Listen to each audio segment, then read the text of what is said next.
Bismillahirrahmanirrahim. Assalamualaikum brothers and sisters. Alhamdulillah, this morning I can continue making this video on the topic of religion and belief, because it is important, because I'm talking about our Creator, Allah Subhanahu wa Ta'ala. And when I talk about our Creator, I'm talking about something really important. You can ask yourself, who is more important than our Creator? If you think deeply, you will agree with me. Thinking of our Creator is very, very important.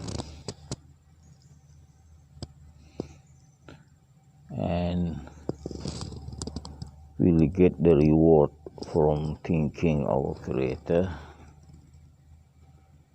the reward of good deed, the benefit of doing good deed.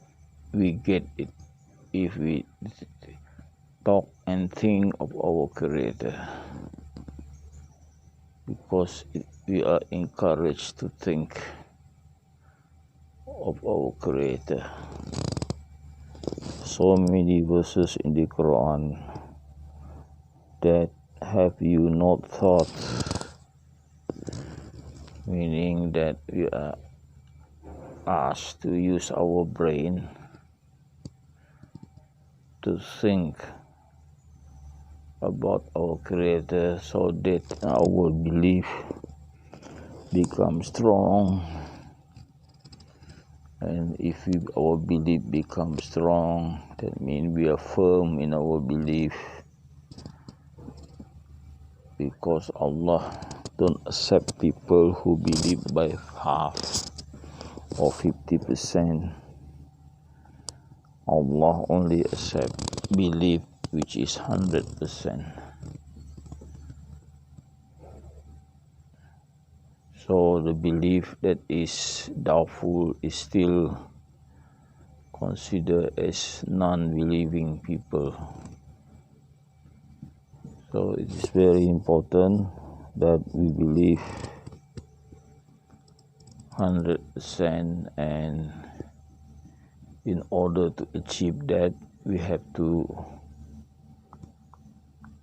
arrange our mind, make our mind in order.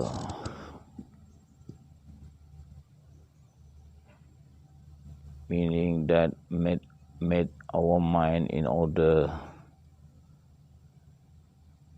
we think about it, because we have brain, and we have to use our brain and think about it, and let the belief sink into our heart. So in the end, the belief has to be embedded in our heart. So we have the heart that believes.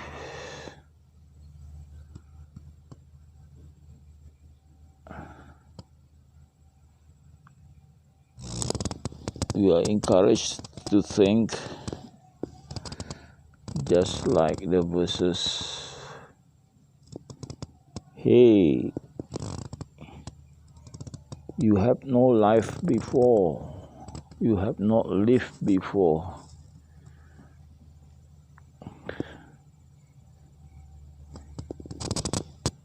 You have no argument against that. That we had no life before. You had no arguments against that.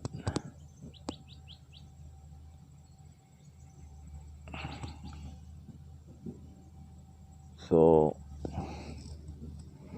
who created us?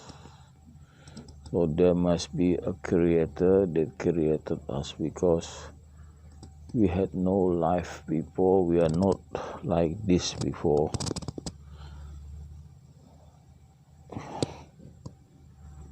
I cannot walk before, of course. I have no life. I cannot walk. I cannot talk. And then in the year of where I was born, then I start to be called a living thing. And when I start to become a living thing, I eat and drink, then grow. And then I grow, I develop from my surrounding. So I spoke the language that I heard every day. And now I speaking English because I heard English every day when I was a student in UK. So that made me able to speak English, because I heard people speaking English. My lecturer was English in UK and also over locally, because I study in English school, and for that reason I'm able to speak English that other people can understand. Of course, I cannot speak English as good as the native speaker, but it is not necessary as long as other people can understand, because language is a tool only, tool of communication. So if it serves the purpose that other people can understand, that's good enough. But anyway, I believe my English is not too bad. My pronunciation is not too bad, because I heard many times people spoke English. So maybe that also helped me to improve the way I speak English. And that's why reason I'm making this video in language which is not my native language, but the idea is maybe I feel more comfortable in speaking the language that I'm speaking now, rather than my own native language.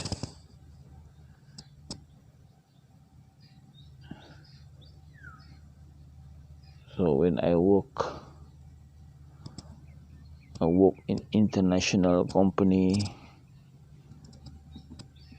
so English is used in that company in writing and also in speaking. So for that reason, it doesn't mean that I know more English than my native language, but it's something that I used to.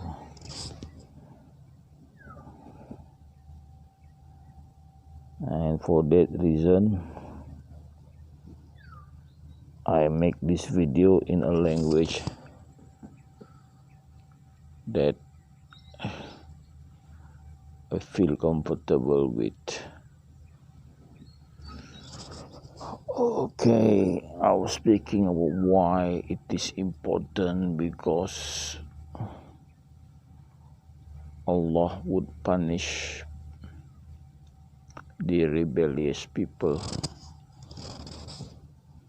So we have to make ourselves in a situation that we are not rebellious.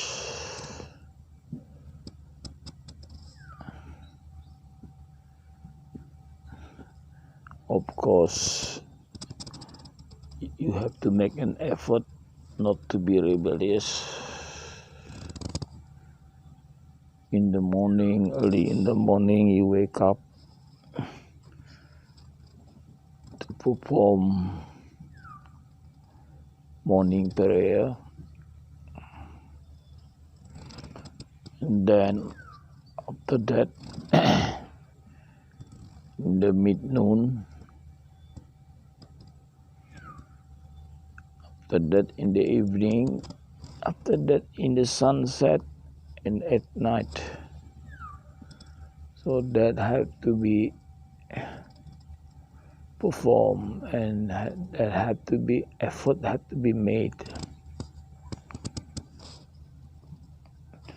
So that is, we also have this compulsory prayer or salat. So if you have done the compulsory thing, then you are not rebellious anymore. Of course, you need to believe, but then most important is doing, and the belief will come after doing. You cannot believe if you don't do. Straight away is seen that you don't believe, but do it first, and then the belief will come. Of course, you have to believe in order to do it, but Prophet said that when the new convert, of course they believe, but the strong belief have not sunk into their heart, so they take times. It takes years and years of doing before that strong belief sunk into the heart. That's what Prophet Muhammad was saying. The belief had not sunk into the person's heart initially, but the belief is there. So when a new convert into Islam, the belief is there. You get stronger and stronger with times, because the knowledge grows. So when the knowledge grows, then the belief becomes stronger and stronger with knowledge. That's why in the Revelation, in the Koran, the people who witness is the people who have knowledge. So what does it mean? The people who witness is the people who have knowledge. So people who have knowledge will grow in their belief.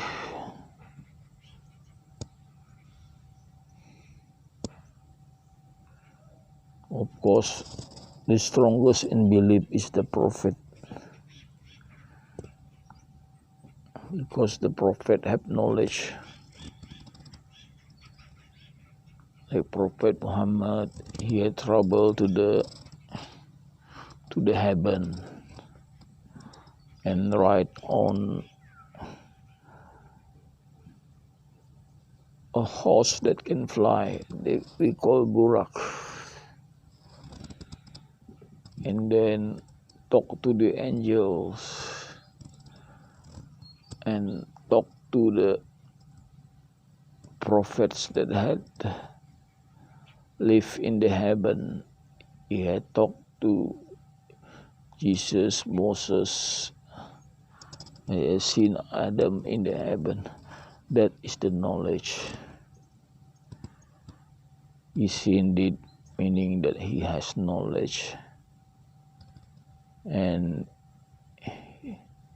he had spoken to Allah subhanahu wa ta'ala directly. So when he talk, he has the knowledge. So the belief is strong, and we cannot come to the stage of that belief. But we keep trying to increase our belief by increasing the knowledge. Where we get the knowledge, we have the book, the Koran. It's mentioned in the Surah Alif Lam Mim, Zalikal Kitabul La Raiba Fihi Hudal lil Muttaqin. What it says here in that revelation, this is the book, there is no doubt in it. For the people who had fear, for the people who had fear in Allah. Of course, when I talk about that Allah would punish, you should already develop fear in our heart. When I said Allah would punish, you should develop fear in your heart. Fear of the punishment, and then fear of Allah. Because we don't live free. Your mind can think of it, that it is illogical that we live in this world for free. It is illogical that we live in this world for free.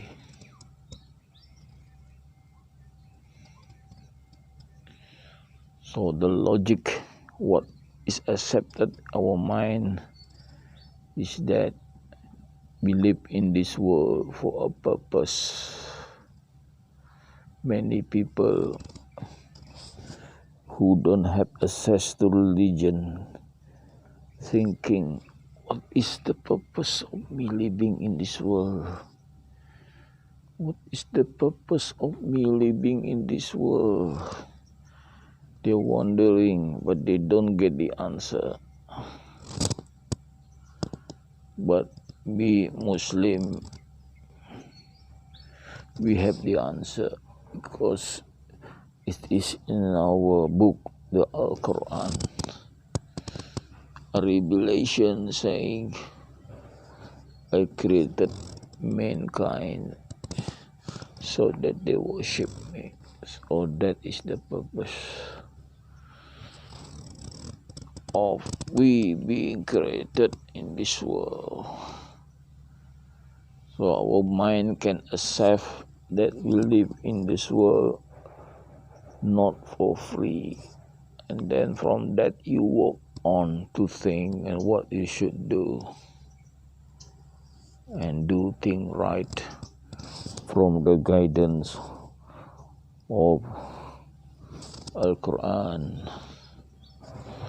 So I have enough of preaching for myself, 80%, and for you who listen, 20%. So now let me talk about other things, what's happening in this world.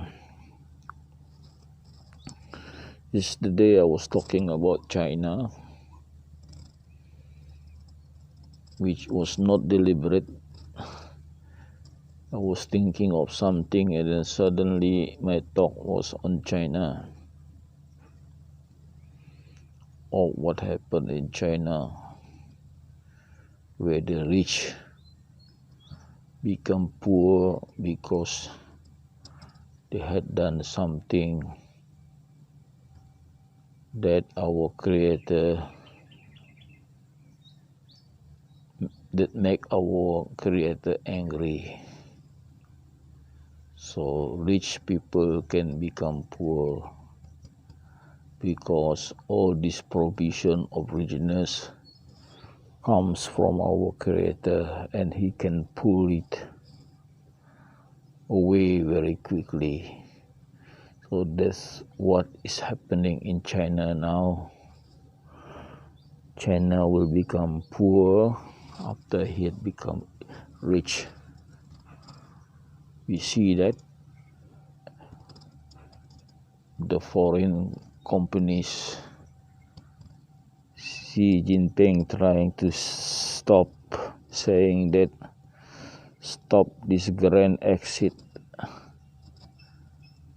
but he cannot stop because it's their right of foreign companies to go out from China and choose other place to set up their business.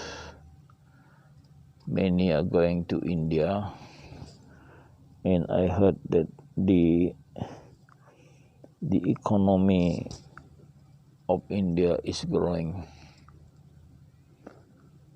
So when the economy of India is growing, so it will one day be a rich country. I hope they learn a lesson not to be proud and think they are already great and bully the other group of people.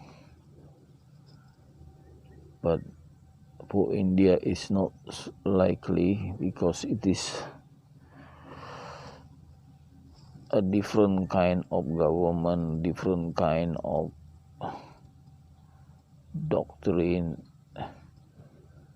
Though the current prime minister is kind of Hindu extremist,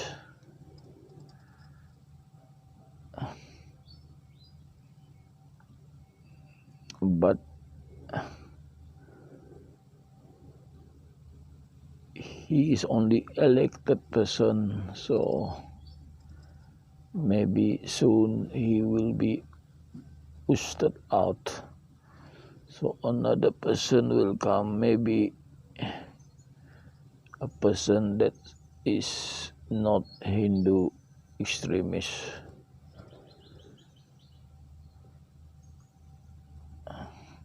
But then in India, Zakir Naik was not allowed to preach in India, because when he preached in India, so many Hindus converted to Islam. So he's kind of banned. Even Zakir Naik is afraid that he feel his life is threatened if he go back to India. So I don't know, when he says life is threatened, meaning that he may be killed if he go back to India. Maybe it's only my interpretation of the meaning of he being threatened. But anyway,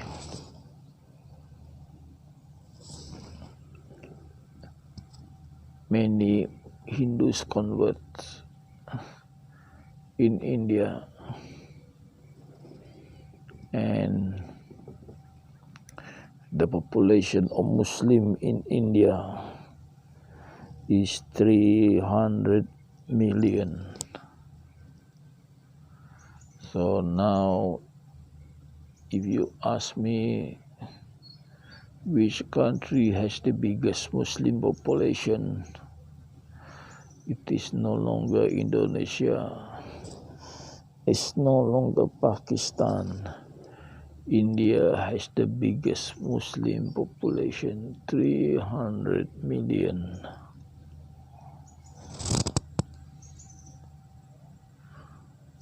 Of course, there is sensitivity in India where the Hindus seen the what they call the cattle or the cow is seen as holy and they don't slaughter cow.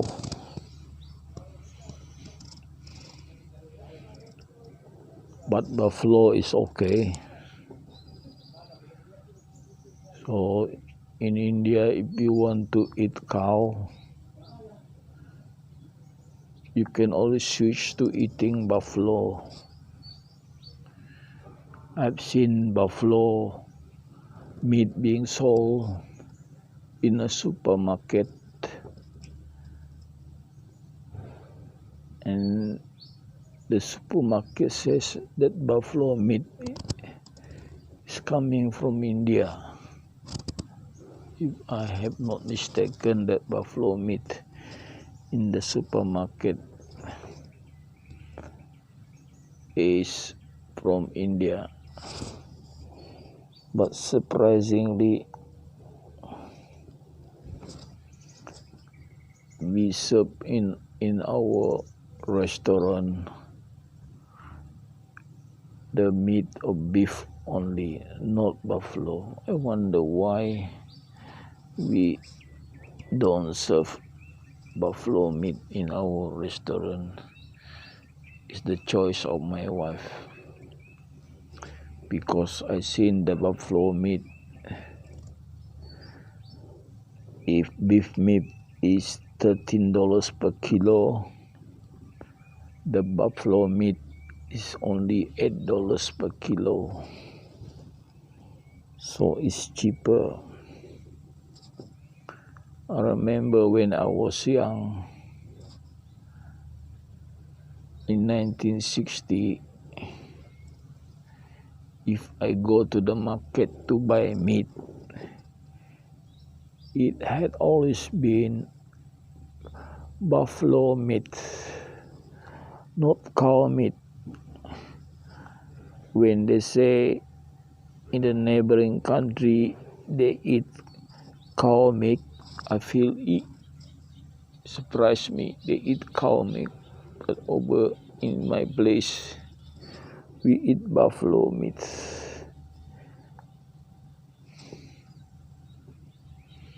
And if we go to the wedding, if people slaughter meat, I've seen it myself. It has always been buffalo being slaughtered, not cow. Yes, there are not many buffalo at that time, and not many cows in this area, but there's so many buffaloes. So when I travel to the other side of the country at night,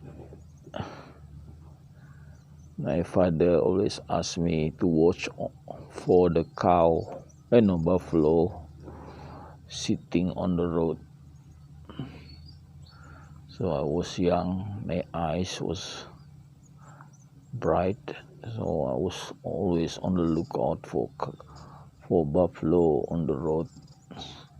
So when I saw buffalo sleeping on the road, then I alert my father, seeing the buffalo sleeping on the road, and then my father slowed down his car You go through the road, it has always been buffaloes. We never thought of eating other meat at that time. It has always been buffaloes. But now change. My wife don't even serve buffalo meat in the restaurant. Maybe if we serve buffalo meat, the client will get angry. Why you give us buffalo meat? Maybe. Okay. So that was talking about. Okay, that also talking about a country. What's happening in a country. So I have no choice what country to talk. Maybe let's see the time.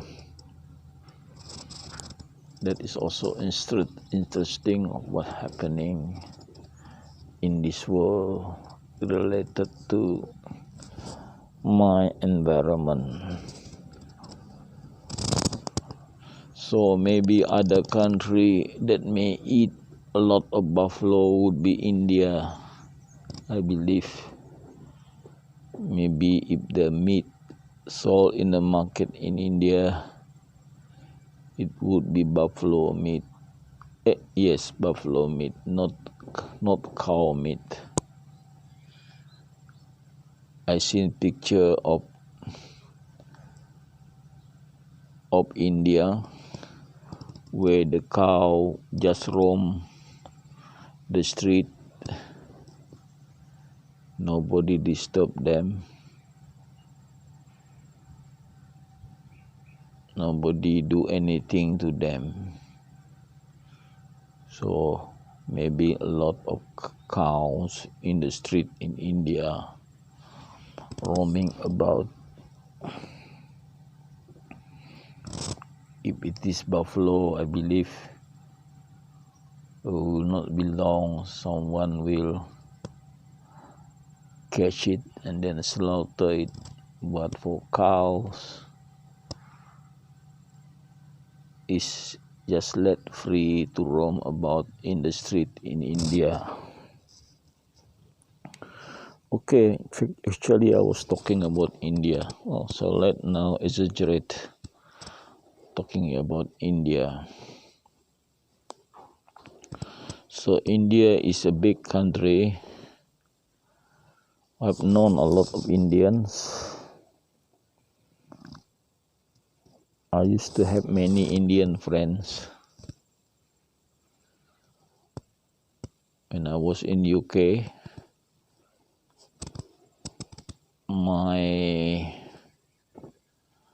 my classmate a lot of Indians and Pakistani and Indian. When I work, I also work with Indians.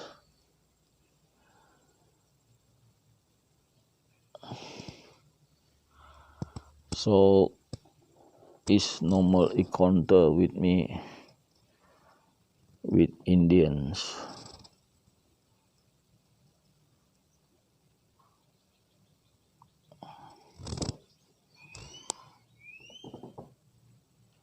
I also know some Pakistan and Indians.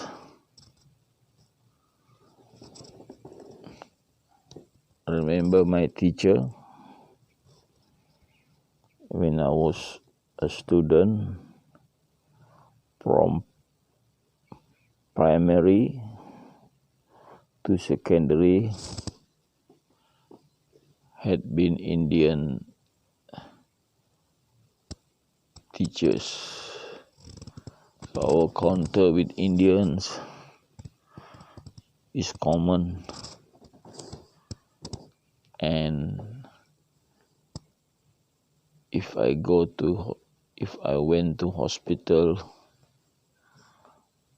I also met Indian doctors. So Indian doctors Indian teachers, Indian college, and Indian friends.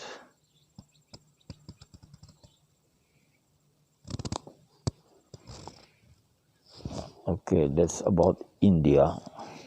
Talking about India, I also heard of someone, a local, saying that he had visited India and he liked that place. He said, you wonder why people don't like to visit India. But he said India is a good place to visit. He said that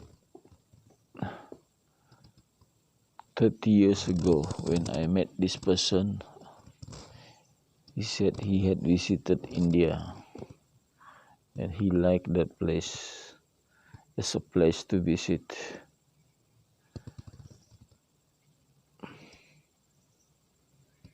But I don't know why I don't never think of visiting India. Maybe I have already know India from the Indians. Maybe that's the reason I've seen enough India by the Indians. Maybe that's the reason why I never thought of visiting India.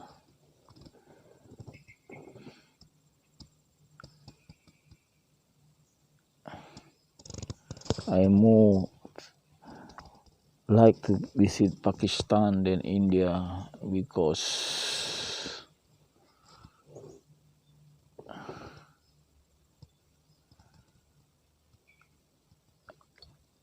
maybe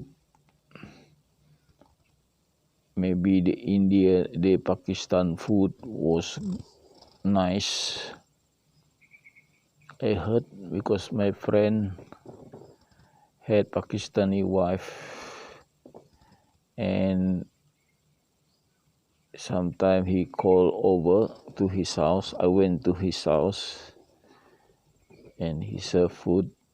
Feels so nice. We also had Indian neighbors before, a Muslim Indian, and during Hari Raya or the Eid,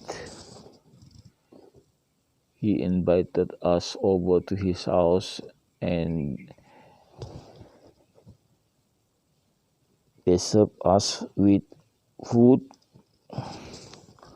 I find the food very nice.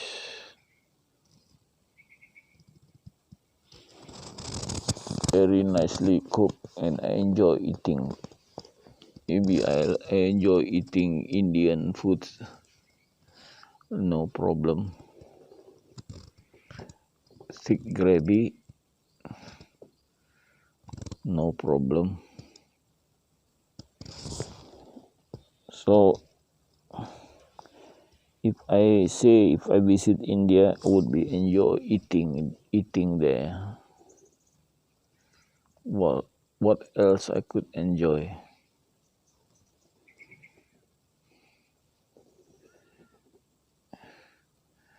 But there are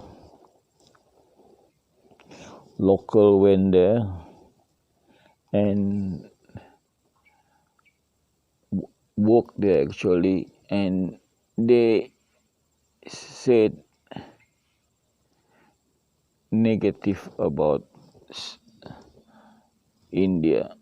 They feel like they say negative about India, and then they couldn't stand long staying in India, and they wanted to go back. So maybe it's a different place. Maybe that is also thing that discouraged me from wanting to visit India. We don't know in the future maybe. So if I'm given the choice which country I would visit, Pakistan or India, I would choose Pakistan. The city Islamabad of Pakistan, very beautiful.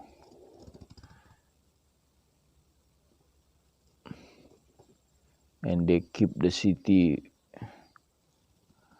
clean, and they say the Pakistanis is very friendly.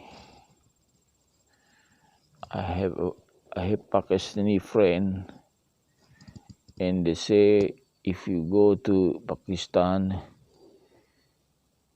in a village, say, you don't have to stay in the hotel. You just see a house, you just go to the house, and they will welcome you to sleep there. For 3 days you are their guest. So meaning that you don't stay in the hotel, you just go to a house, knock their door, tell that you come from somewhere else, then they will invite you to the house, give you a bed to sleep, feed you for 3 days. They're happy to do that. So that is Pakistan. I think it's to do with Islamic culture, whereby the belief is that you have to look after the people, the people who travel in a journey. That is the culture in Islam, that we look after the people who are in journey, and we get the good benefit of looking after the people who are in journey. Is mentioned even in the Koran, is mentioned that we look after the people who are in journey. So maybe is Pakistani or Muslim, so that kind of things is in their mind to look after the people who travel. And not surprised my friends say, if you go to Pakistan, just go to her house, then they welcome you, and you'll be staying in that house.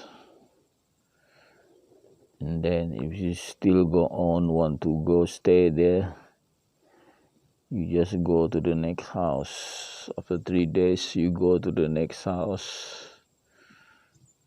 Then if you still want to stay there, then you go to another house.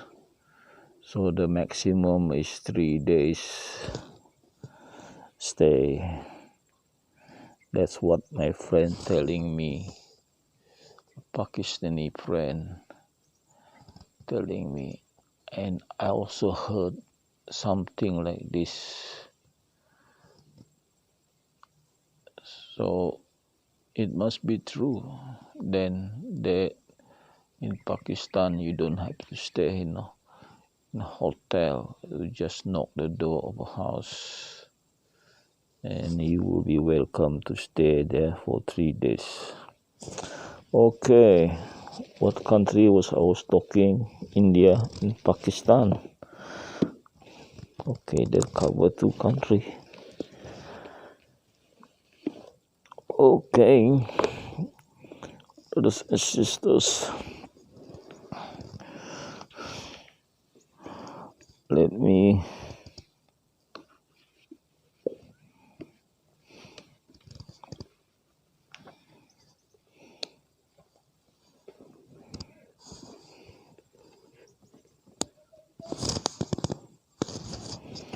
So now, brothers and sisters, let me read the Quran. I think we should be reading page 141.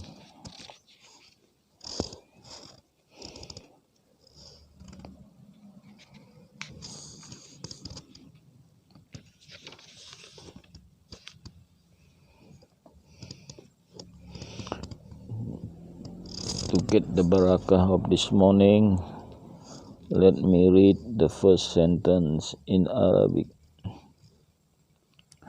Bismillahirrahmanirrahim. Zalikumullahu rabbukum. La ilaha illa huwa khaliqu kulli syai'in. Wa'buduh. Wa huwa ala kulli syai'in wakil. So, brothers and sisters, let's read the meaning of the sentences on this page.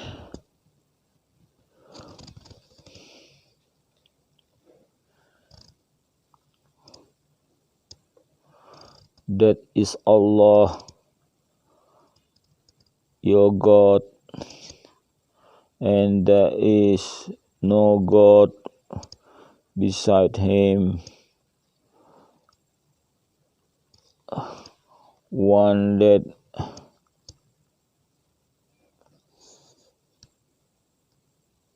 created anything.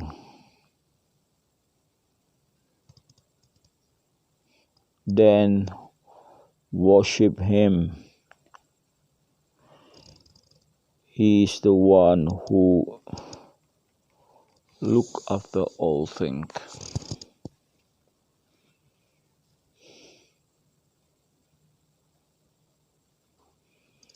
He cannot be reached by the vision of the eyes, and He can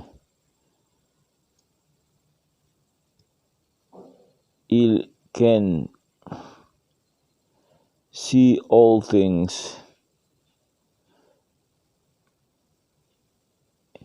He is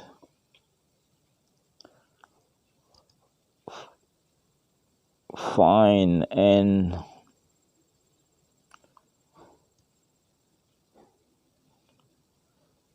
rigorous.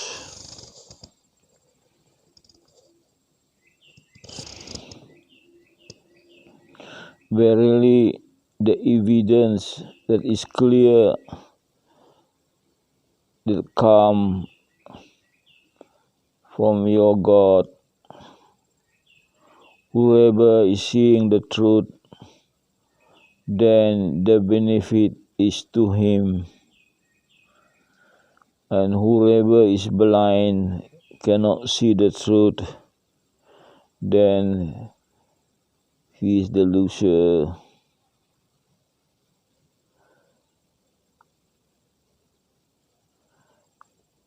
Me meaning Muhammad, when he said this, I am not one that look after you.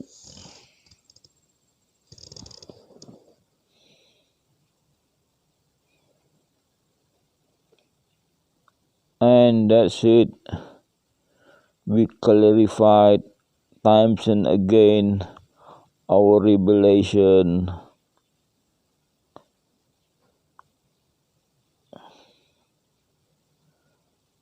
So that the unbelievers will say that you have learned the revelation from the people of the book.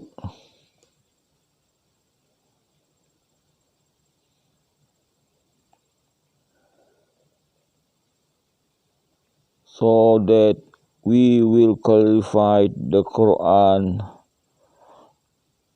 to people who knows So these unbelievers is accusing Prophet Muhammad revelation. He learned it from the Jew or the Christian, but it is not. Quran is revealed independently by Allah to the Prophet Muhammad, but the content is still the same because it comes from the same source. Follow what has been revealed from your God to you, Muhammad, and there is no God other than Him. And turn away from the people who don't believe. If in case Allah would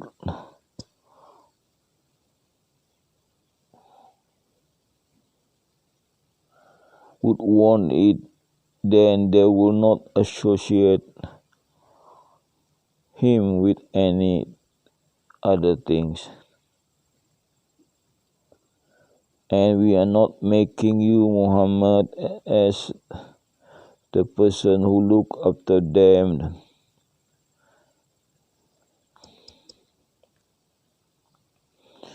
And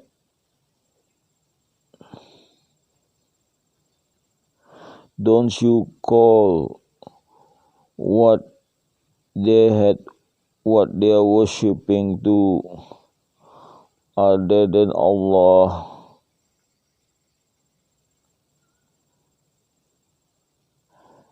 Don't you curse or say bad what they worship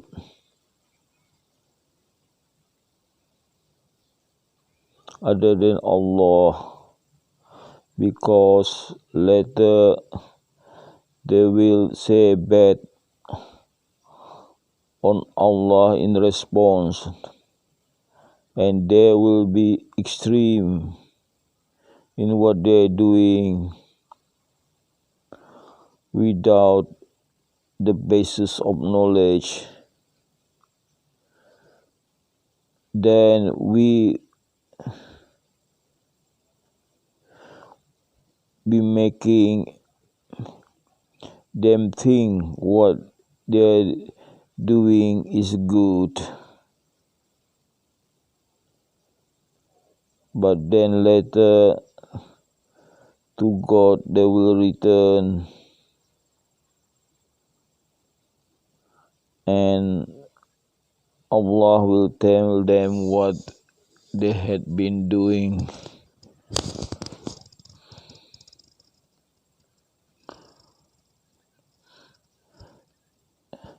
They pledge by the name of Allah with honesty that if angel had come to them, then they would believe. Say, Muhammad, no, if miracle come to them, they would believe. Say, Muhammad, the miracle is only from Allah. And do you know that if the miracle had come to them, still they would not believe? And we have turned their heart and their sighting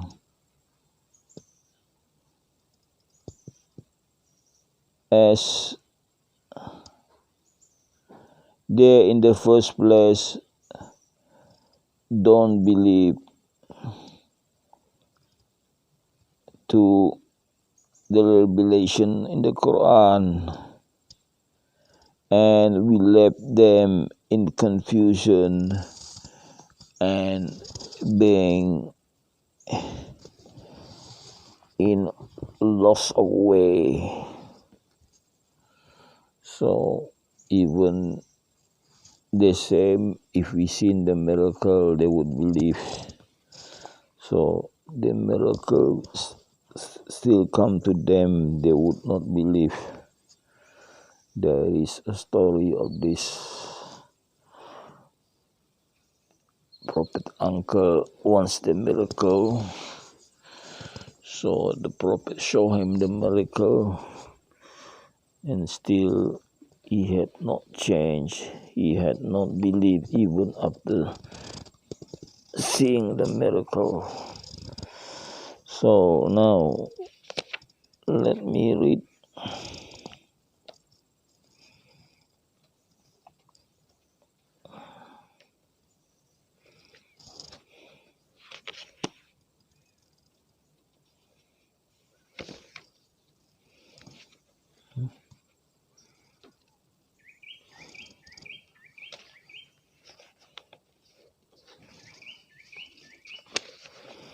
Okay, we should be reading chapter 141. Tell me, when a man is born, how is he born? Surely he is born naked, and when he is laid dead beneath the ground, what advantage has he? A mean linen cloth wherein he is wound, and this is the reward which the world would give him.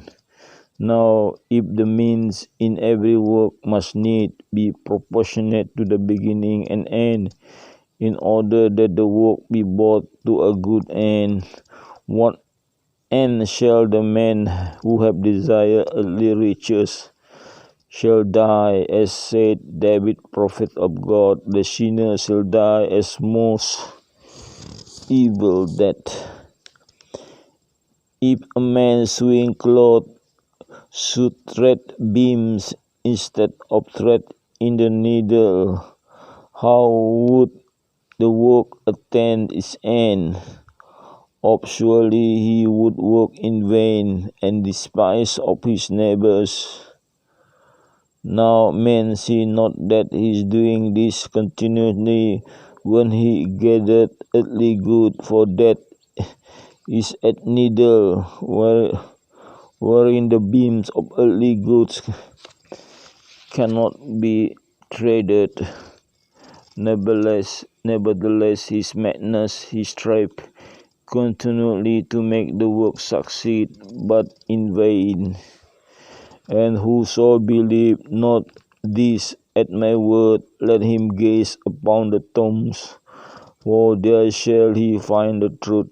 He would fain become wise beyond all others, and the fear of God, let him study the book of the tomb, for there shall he find the true doctrine of his salvation. For he will know the way of the world, the flesh, and the sense, when he sees the man flesh is reserved to be the food of worms. Tell me, if there were a road which was such condition that walking in the midst thereof a man should go safely, for walking on the edges he would break his head. What would you say if you saw men opposing one another and striving in emulation to get nearest to the edge and kill themselves? What amazement would be yours? Assuredly you would say, they are mad and frenzied. If they are not frenzied, they are desperate. Even so, it is true, answered the disciple. Then Jesus wept and said, even so, verily are the lovers of the world, for they live according to reason, which hold a middle place in man. They would follow the law of God and would be saved from eternal death. But because they follow the flesh and the world, they are frenzied in the cruel enemies of their own self, striving to live more arrogantly, more lasciviously than one another. Okay, that complete my reading of the gospel. So again, what is remained here is to be prepared facing the death. Okay, with that I complete my video today. Thank you very much for listening.